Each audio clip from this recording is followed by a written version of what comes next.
Morning friends, இது பார்த்தீங்கன்னா YZ German filter. இந்த ஃபில்டர் நாங்கள் வந்து 1200 ஸ்கொயர் ஃபீட் இருக்கிற ஒரு ரூஃப்க்கு நாங்கள் யூஸ் பண்ணியிருக்கிறோம். இதிலிருந்து வர டவுன் பைப்பை ஸ்ட்ரெயிட்டாகவே நாங்கள் கனெக்ட் பண்ணியிருக்கிறது வந்து அண்டர் கிரவுண்ட் சம்புக்கு. இந்த சம்பில் பார்த்தீங்கன்னா the capacity of almost 3000 litres tank capacity. இதிலிருந்து ஓவர்ஃப்ளோ ஆகிறத ஒரு மல்டிபிள் ஆக்சஸ்க்கு இருக்கிற சம்புக்கு நம்ம கனெக்ட் பண்ணியிருக்கிறோம். இந்த ட்ரிங்கிங் வாட்டர் சம்பில் இருந்து ஸ்ட்ரெயிட்டாகவே நம்ம என்ன பண்ணியிருக்கிறோம் அப்படின்னு பார்த்தீங்கன்னா, உங்களுக்கு ஒரு ப்ரெஷர் சிஸ்டத்துக்கு கொடுத்துருக்குறோம். ப்ரெஷர் சிஸ்டத்தோட ஒரு MCBயும் கனெக்ட் பண்ணியிருக்கிறோம். அதாவது இந்த ஓப்பன் வெல் சப்மர்சிபிள் பம்ப் இந்த அண்டர் கிரவுண்ட் சம்புக்குள்ளே யூஸ் பண்ணிக்கிறோம். அந்த பைப் ஸ்ட்ரெயிட்டாகவே இந்த ப்ரெஷர் சிஸ்டத்துக்கு வரும்.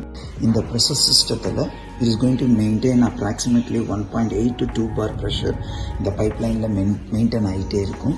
ஸோ எப்பெல்லாம் இதில் ப்ரெஷர் டவுன் ஆகுதோ அப்போ இம்மீடியட்டாக இது வந்து ஓப்பன் வெல் மோட்டருக்கு வந்து பவர் சப்ளை கொடுத்துரும். இம்மீடியட்டாக அது பம்ப் பண்ண ஆரம்பிச்சிடும். இதிலிருந்து பார்த்தீங்கன்னா உங்களுக்கு ஸ்ட்ரெயிட்டாகவே it goes to the kitchen line. அந்த சம்பு வந்து டைரெக்டாக இந்த டேப்போட கனெக்ட் ஆகிருக்கும். ஸோ இந்த டேப்பை நீங்கள் எப்பெல்லாம் திறக்கிறீங்களோ அப்போ இம்மீடியட்டாக அந்த ஓப்பன் சப்மர்சிபிள் பம்ப் வந்து ரன் ஆகி தண்ணியை உடனே கொடுக்க முடியும். ஸோ இது ஸ்ட்ரெயிட்டாகவே இது கிச்சனுக்கு நீங்கள் எடுத்துகிட்டு வர முடியும்.